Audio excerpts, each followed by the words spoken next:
So what we're going to talk about today is basically how I look at someone and how I divide the face into thirds and how I look for symmetry, what we're looking for when we do fillers and Botox and things like that.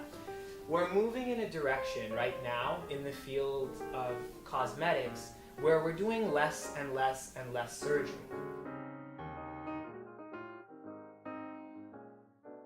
So in the past, we had to do surgery to fix a lot of things. We had to do facelifts, we had to do cheek implantations, jaw implantations, chin implants. We had to do all these different things.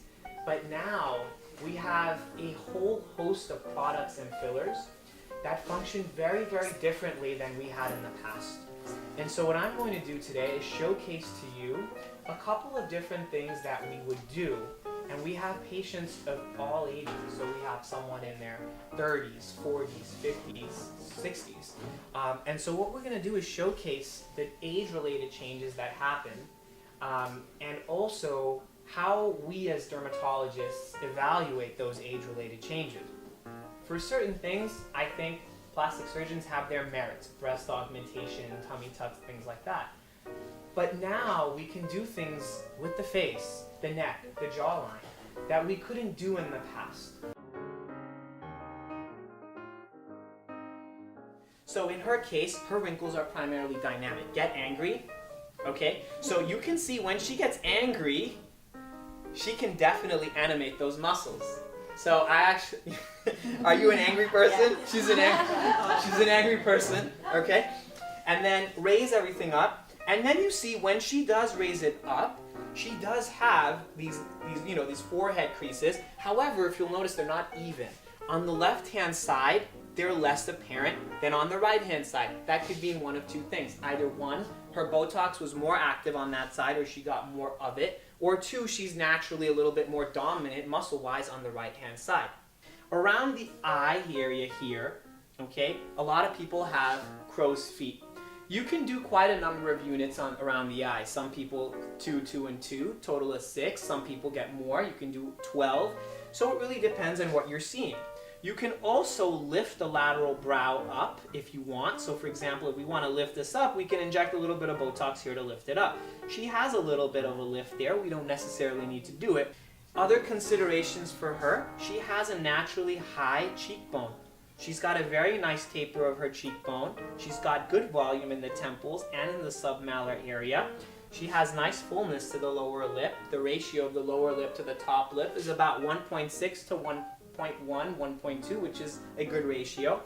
She has a naturally good jawline. However, what we could do at a later point, we could consider something called Kybella because there is a little bit of submental fullness. So we have the ability to get rid of some of that submental fullness with an injectable called Kybella. It's a little bit more painful to demonstrate because each little injection does burn. But here, there is the ability to improve that area and give her some more contouring where she has some fullness here. Could she benefit from some filler to the lateral cheek? She could. And we have a patient who's also very young who will demonstrate filler of the cheek to show you that even young people can benefit from building the lateral cheek. Xeomin and Botox are basically the exact same product. They dilute the same, the units are the same, everything is the same.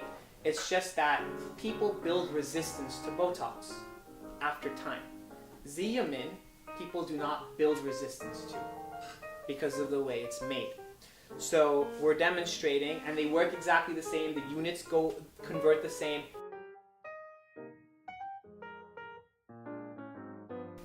Big rookie mistake is when a doctor approaches you with filler, especially for the cheek, and he never asks you to smile.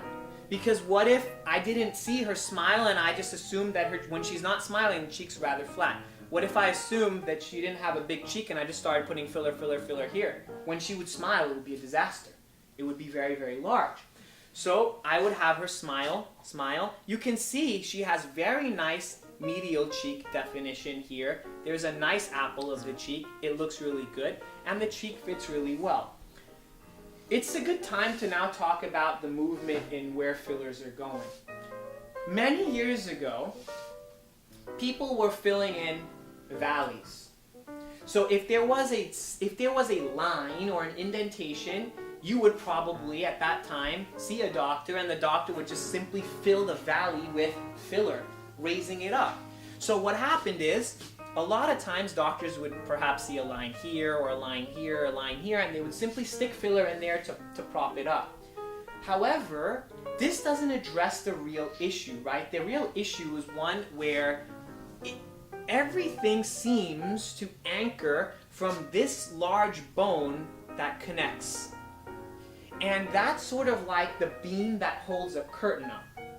So if you're filling at the bottom of the curtain, you're adding weight to the lower part of the face without lifting the beam. What's going to happen is it's going to make the lower part of the face puffy, almost canine-like, and it will ignore this aspect.